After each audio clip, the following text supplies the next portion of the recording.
ഭദ്ര അമ്മ വിളിക്കുന്നു. യോ, അടുക്കളയിൽ നിന്ന് വിളി തുടങ്ങി. ഉണ്ണേട്ടൻ കുളി കഴിഞ്ഞ് നിൽക്കുക. ഇസ്തിരി ഇട്ട് കഴിഞ്ഞിട്ടുമില്ല. ഇങ്ങ് തരൂ, ഞാൻ ചെയ്യാം. അയ്യോ പാടാവും. ഇലക്ട്രിക്കിന്റെ പെട്ടിയല്ലേ ശീലം. കുഴപ്പമില്ല, ഞാൻ ഒന്ന് നോക്കട്ടെ. ഞാൻ ഇപ്പൊ വരാട്ടോ.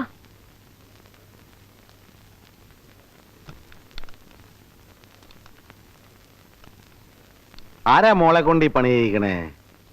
ആ കുട്ടി എവിടെ? ഭദ്രയ്ക്ക് അപ്പുറത്ത് തിരക്കുണ്ട്. ഉണ്ണിയേട്ടന് പുറത്തു പോണം. സൂക്ഷിക്കണം, കൈ പൊള്ളിക്കരുത് കേട്ടോ.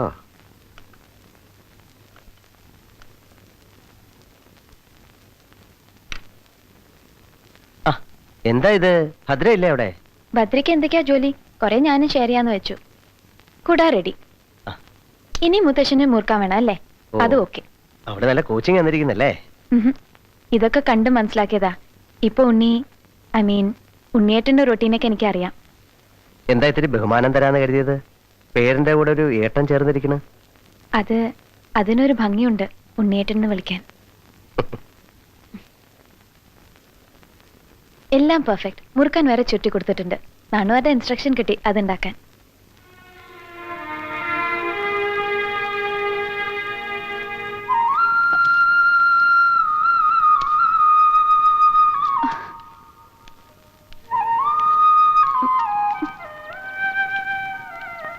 കിട്ടാതാവുമ്പോ പൊളിക്കുന്നാവോ?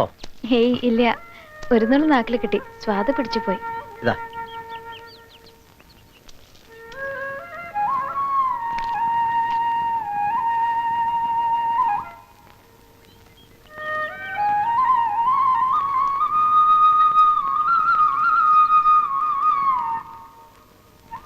എങ്ങോട്ടാ യാത്ര? 4 കണ്ടത്തിൽ കൊയ്ത്ത് ബാക്കിയുള്ളത് നടക്കണം. അവിടെ ഒന്ന് വിസിറ്റ് ചെയ്യണം. പിന്നെ ഉണ്ട് ചില ചില്ലറ കാര്യങ്ങൾ. ഞാനും വന്നോട്ടെ? എനിക്കിവിടെ അടങ്ങിയിരുന്ന് മടുത്തു. ആവാം. അപ്പുറത്തൊന്ന് പറഞ്ഞേക്കൂ. തിരക്കിയിട്ട് ആളെ കണ്ടില്ലാച്ച. ഭദ്രേ, ഞാൻ ഉണ്ണിയേട്ടന്റെ കൂടെ ഒന്ന് പുറത്തു പോവാ. പാടത്ത് കൊയ്ത്ത് നടക്കണടം വരെ അമ്മയോടോ ചെറിയമ്മയോടോ ഒന്ന് പറഞ്ഞേക്കൂ. ഒന്നോ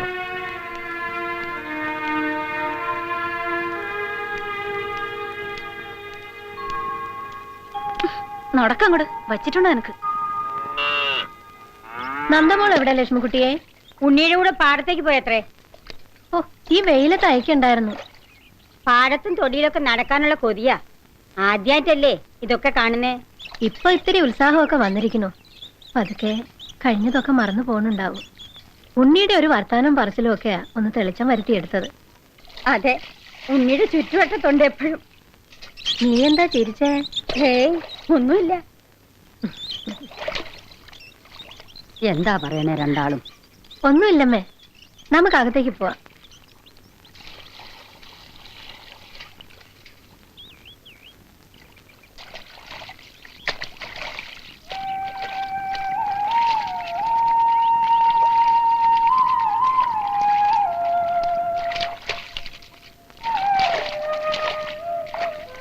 എന്താ എന്റെ മോളുടെ മുഖത്തൊരു വാട്ടം?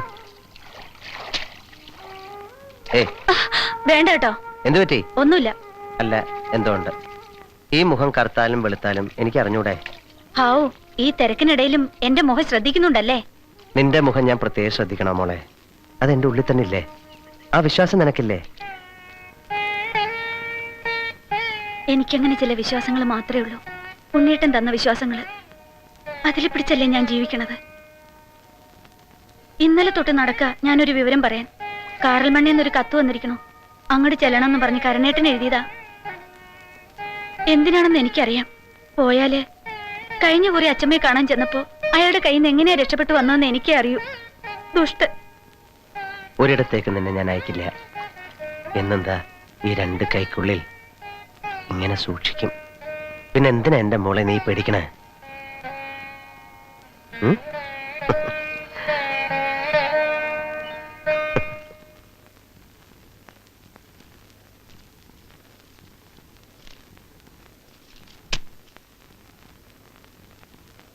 കുറ്റിപ്പുറത്തുനിന്ന് കുഞ്ഞന്നായർ അയച്ചതാ.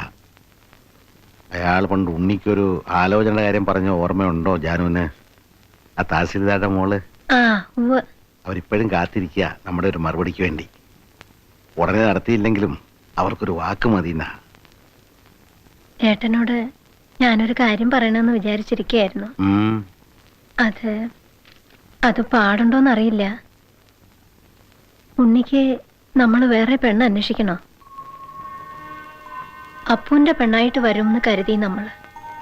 ഇനിയിപ്പോ ഉണ്ണിയുടേതായാലും നമുക്കൊരുപോലെ അല്ലേ?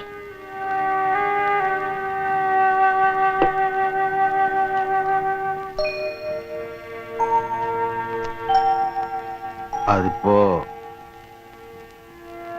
ആ കുട്ടിയുടെ മനസ്സിലെന്താണെന്ന് അതിന് സമ്മതാവും. ഉണ്ണിയായിട്ട് ഇടപഴകണ കാണുമ്പോ അങ്ങനെ ഒരു വിശ്വാസം. അങ്ങനെ നടക്ക വെച്ച അവന്റെ ഭാഗ്യ. അത്രയ്ക്ക് ഐശ്വര്യം ഉണ്ട് ആ കുട്ടിക്ക്. ആരാ ഇത്?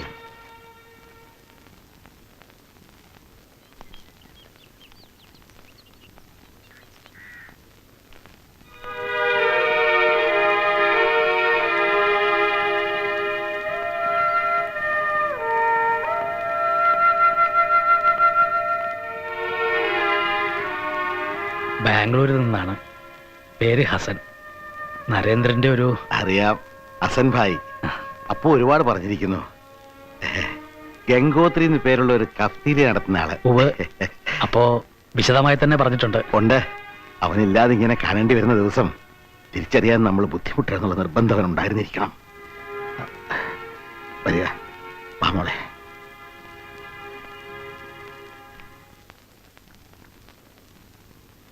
ആ, ഒന്ന് വരണമെന്ന് കുറച്ചു കാലമായി വിചാരിക്കുന്നു. പിന്നെ നന്ദയുടെ കാര്യങ്ങൾ എന്തൊക്കെയാണെന്ന് അറിയാനുള്ള ഒരു ഇപ്പൊ ആളാകെ മാറി. കളിയും ചിരിയെ കുറേശ്ശെ തിരിച്ചു കിട്ടിയിരിക്കണോ? മോള് വന്നില്ലേ കുട്ടിയെ? ഇല്ല, കുളന്തേവനടുത്ത് പോയിരിക്കുക ഉണ്ണേട്ടന്റെ കൂടെ. ഇപ്പൊ ഇവിടുത്തെ ഒരു അംഗത്തെ പോലെയാ. ആര് കണ്ടാലും അങ്ങനെ തോന്നും. നന്നായി. അങ്ങനെ ഒരു തീരുമാനത്തിൽ എത്തിയില്ലായിരുന്നെങ്കിൽ ഞങ്ങൾക്കും ഭയമായിരുന്നു അവൾ എന്താ കാണിക്കാന്ന്. പിന്നെ ഞങ്ങളുടെയൊക്കെ മനസ്സിൽ വേറൊരു മോഹം കൂടെ ഉണ്ട് ഇപ്പോ. അവളെ ഇനി ഇവിടുന്ന് എങ്ങോട്ടും പറഞ്ഞയക്കേണ്ടെന്ന ആഗ്രഹം. ഞങ്ങളുടെയൊക്കെ ഒരു കൊതിയാ. മോടെ മനസ്സിൽ എന്താണെന്ന് അറിയില്ല. ഉണ്ണിയെ കൊണ്ട്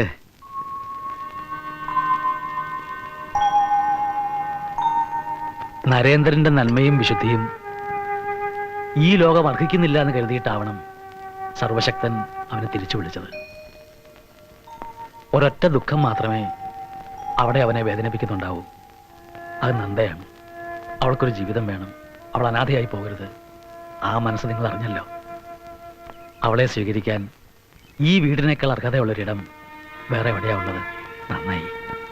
ആവൂ, അപ്പോ ഞങ്ങളുടെ പഴമനസ്സിൽ തോന്നിയത് പോഷ്കായില്ല. ഇല്ല, ഒരിക്കലുമില്ല. മോളുടെ ഒരു ഉത്തരം കിട്ടിയാൽ മതി. പിന്നെ ഞങ്ങൾക്കൊന്നും നോക്കാനില്ല. എന്താ മോളെ, സുഖമല്ലേ? അമ്മയും മുത്തശ്ശിയും വല്യമാവനെയൊക്കെ കിട്ടിയപ്പോ ഞങ്ങളെയൊക്കെ മറന്നുല്ലേ? വാ.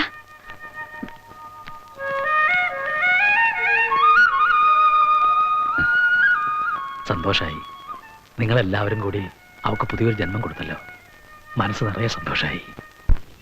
ബാംഗ്ലൂരിലേക്ക് തിരിച്ചു വരുന്ന കാര്യം എനിക്ക് ചിന്തിക്കാനേ വയ്യ വിമല. നരനില്ലാത്ത ആ സിറ്റി അതെനിക്ക് വേണ്ട. ഞാനിപ്പോൾ ഇവിടെ അനുഭവിക്കുന്ന ഒരു സേഫ്റ്റി, ഒരു പീസ്, അതൊരുപാടാണ്. വീണ്ടും ഒരു കുട്ടിക്കാലം തിരിച്ചു കിട്ടിയ പോലെ. അമ്മയുടെ മടിയിൽ നമുക്കെല്ലാം ഫീൽ ചെയ്യുന്ന ഒരു സെക്യൂരിറ്റി ഇല്ലേ?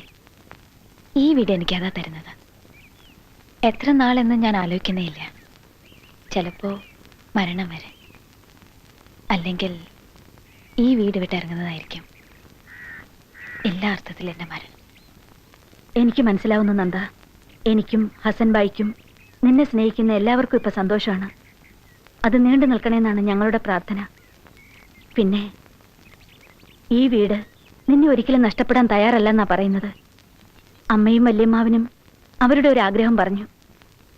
എനിക്കും തോന്നി അങ്ങനെ തന്നെയാ വേണ്ടത്. നീ എന്താ മീൻ ചെയ്യുന്ന? അവരെന്ത് പറഞ്ഞു എന്നാ? അവർക്ക് നിന്നെ ഉണ്ണിയും ഒന്നിച്ചു ചേർക്കാനാ പ്ലാൻ.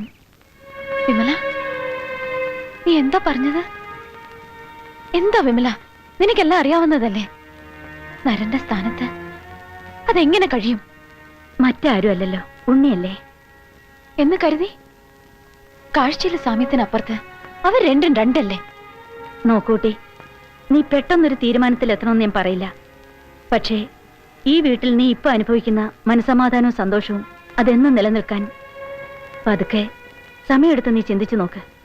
ഈ വീട്ടിലെല്ലാവരും നിന്റെ തീരുമാനത്തിന് വേണ്ടി കാത്തിരിക്കുകയാണ്. അല്ല, സമയം പോയി, പുറപ്പെടണ്ടേ? ഓ, ഞാൻ എല്ലാവരെയും കണ്ടെന്ന് യാത്ര പറഞ്ഞിട്ട് വരാം. ബാംഗ്ലൂരിൽ നിന്ന് എന്റെ കൂടെ വന്ന നന്ദയാണോ ഇത്? ഒരുപാട് മാറിയില്ലേ? ഉവ് പറഞ്ഞു, ഉണ്ണിയാണ് ഇതിന്റെ